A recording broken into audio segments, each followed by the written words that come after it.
इसलिए जरा आपसे समझना चाहता हूं अमलेंदु जी कि आखिर देश में चल क्या रहा है, क्या कुछ बड़ा होने वाला है?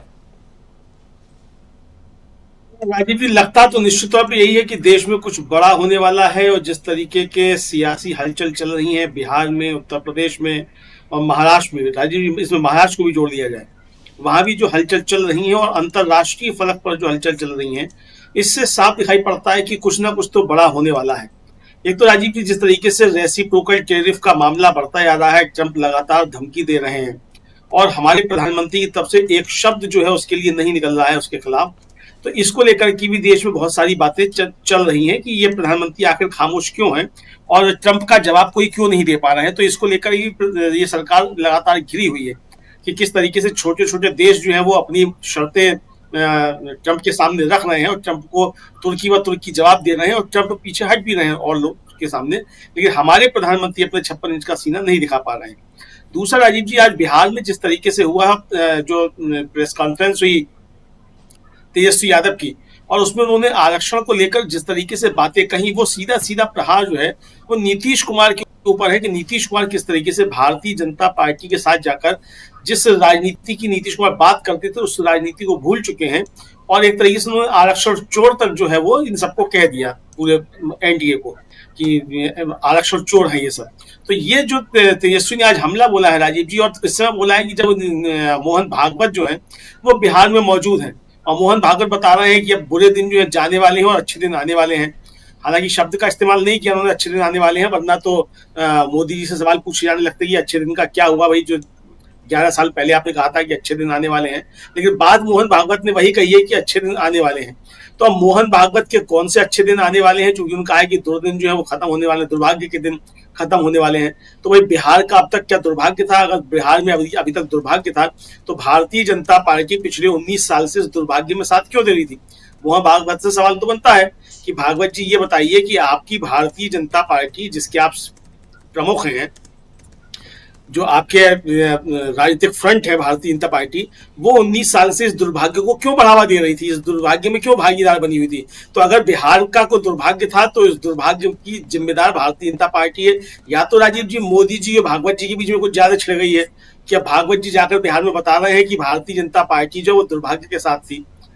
तो अब वो ये बताना चाहते हैं, या फिर जो है यही है कि भारतीय जनता पार्टी अब तय कर चुकी है कि नीतीश कुमार को धक्का दिया जाना है। और ये राजीव जी भारतीय जनता पार्टी की जो हरकतें हैं उनसे साफ समझ में आता है कि नीतीश कुमार के खिलाफ अब अंदरूनी चीजें जो है वो एनडीए में होने लगी हैं और भारतीय जनता पार्टी अब नीतीश कुमार को धकेलना चाहती है। ये उसका सबसे बड़ा लक्ष्य इस समय मालूम पड़ता है। उसी तरीके की तैयारियां चल भी रही।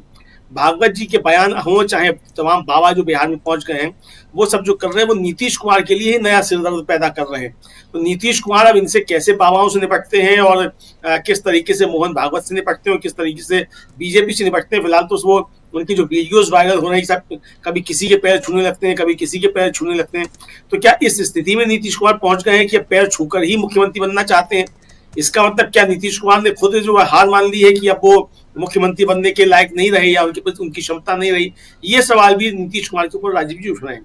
इधर उत्तर प्रदेश में राजीव जी जिस तरीके से योगी आदित्यनाथ के खिलाफ बीजेपी के अंदर भी जिस तरीके से चीजें चल रही हैं, उससे साफ जाहिर होता है कि कुछ ना कुछ मामला चल रहा है। हालांकि कहा यह जा रहा था कि जब मिल्कीपुर का उपचुनाव हो जाएगा उसके बाद योगी जी से बदला लिया जाएगा, लेकिन अब मिल्कीपुर भी चुनाव जीत चुके हैं और मिल्कीपुर का चुनाव क्या, जब महाराष्ट्र जीत लिया, हरियाणा जीत लिया, दिल्ली जीत लिया, तो अब योगी जी रहे या ना रहे तो क्या जरूरत है अब योगी जी की भी? तो हो सकता है भारतीय जनता पार्टी के अंदर ये भी चल रहा हो कि जब हमको सब कुछ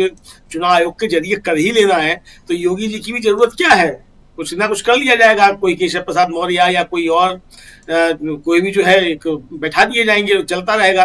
पर्ची किसी की भी निकल आएगी तो पर्ची वाला मुख्यमंत्री उत्तर प्रदेश में भी हो जाएगा, तो दिक्कत क्या है? तो हो सकता है राजीव जी यहाँ भी कुछ चल रहा है। चूंकि नरेंद्र मोदी से मुलाकात योगी जी की जो हो रही है ये काफी ज्यादा महत्वपूर्ण है, क्योंकि अभी तक तो जो था दुआ सलाम नहीं होती थी, एक दूसरे का नमस्ते नहीं ले रहे थे। अब मुलाकात भी हो रही है दिल्ली आगमन पर, ना नोएडा तो कई बार आए हैं योगी आदित्यनाथ, कितनी बार मिले हैं जाकर प्रधानमंत्री से, तो अब जाकर मिलना हो रहा है, तो इसका मतलब हो सकता है कुछ बड़ा हो रहा हो सकता है राजीव जी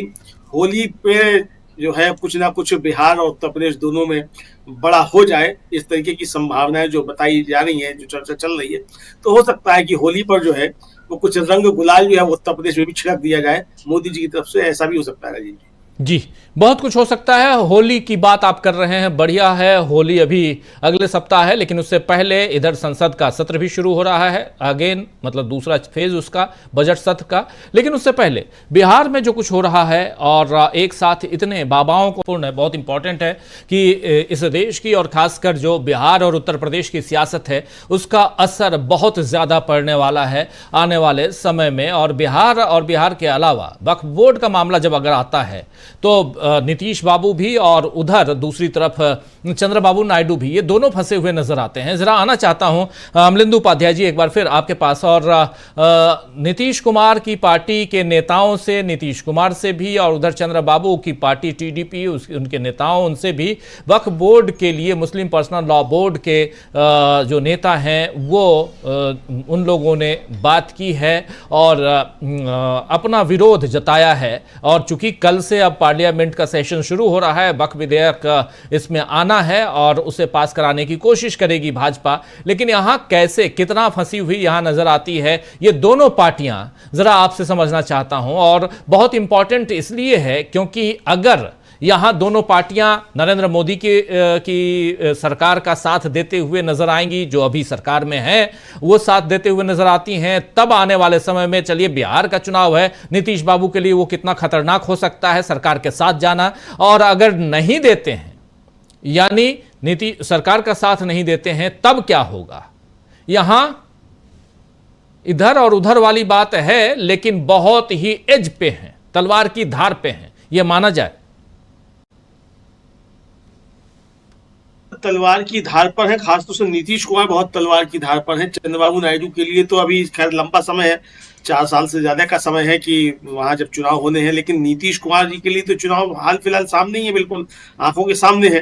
तो अब संकट नीतीश कुमार के सामने होगा कि नीतीश कुमार इस पर क्या रुख अपनाते हैं। अगर उन्होंने राजीव जी भगवा पूरी तरीके से धारण कर लिया है तब तो कोई बात ही नहीं है, फिर तो जय श्री राम करेंगे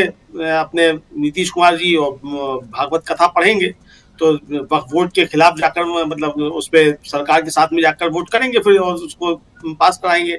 और अगर नीतीश कुमार, जैसा कि कहते रहते हैं, अभी तक उनका दावा रहा है कि वो समाजवादी हैं और उन्होंने अपने सिद्धांतों से समझौता नहीं किया है, अगर ये बात सही है राजीव जी, तो फिर नीतीश कुमार इसका विरोध वहां उनको करना चाहिए। लेकिन जिस तरीके से राजीव जी ललन सिंह ने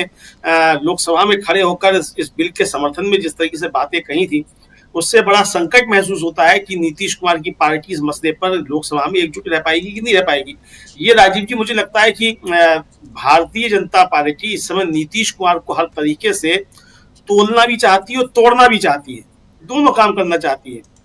तोलना ये चाहती है कि नीतीश कुमार में कितना दम है कि ये विरोध के स्वर किस हद तक उठा सकते हैं, सत्ता इनके लिए कितनी प्यारी है, ये कहां तक जाकर अपने सिद्धांतों से समझौता कर सकते हैं, कितना आगे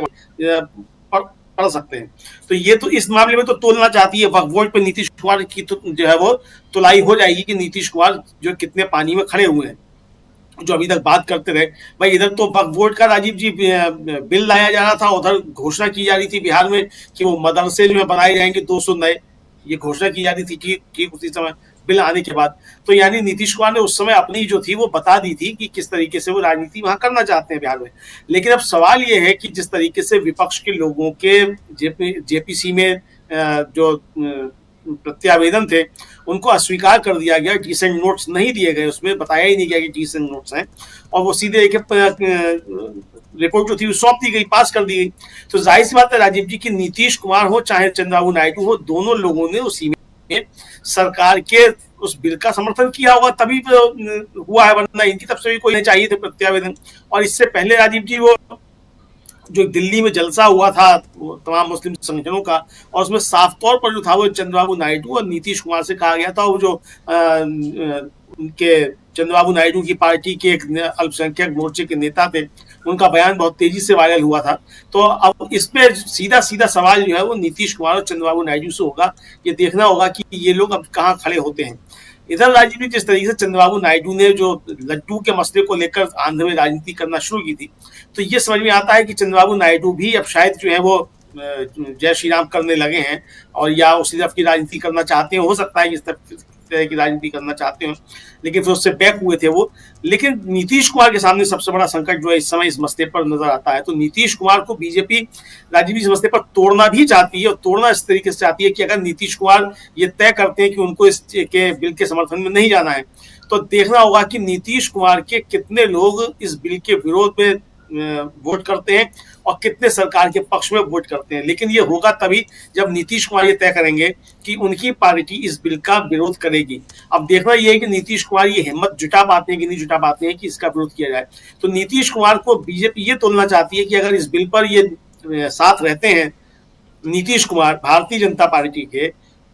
तो नीतीश कुमार के साथ भारतीय जनता पार्टी आगे के संबंधों पे लगता है पुनर्विचार करेगी, किस तरीके से उसको करना है। तो यानी एक तरीके से कहा जाए राजीव जी, बीजेपी शायद ये मौका तलाश रही है कि नीतीश कुमार किसी भी तरीके से कोई ऐसा मौका दे कि भारतीय जनता पार्टी नीतीश कुमार से पल्ला झाड़ सके। तो हो सकता है कि नीतीश कुमार को इसी बहाने जो है अलग किया जाए कि इन्होंने हमारा साथ नहीं दिया, इसलिए बीजेपी जो है बिहार में अलग अकेले चुनाव लड़ेगी। ऐसा भी हो सकता है, क्योंकि इंडिया गठबंधन ने जिस तरीके से मनाही कर दी है नीतीश कुमार की एंट्री की, कि नीतीश कुमार की एंट्री नहीं होगी, तो नीतीश कुमार के सामने चारा सिर्फ यही है, या तो बीजेपी के साथ रहें या फिर अलग जाकर चुनाव लड़ें, यानी 3 महामोर्चे फिर चुनाव लड़ें। तो अब ये देखना होगा, बहुत दिलचस्प होगा कि इस मसले पर नीतीश कुमार क्या फैसला लेते हैं। और जब तक इस पे उनका कोई फैसला नहीं आएगा राजीव जी, तब तक नीतीश कुमार की राजनीति क्या है इसको कुछ कहा नहीं जा सकता। मुझे लगता है कि ये बिल पे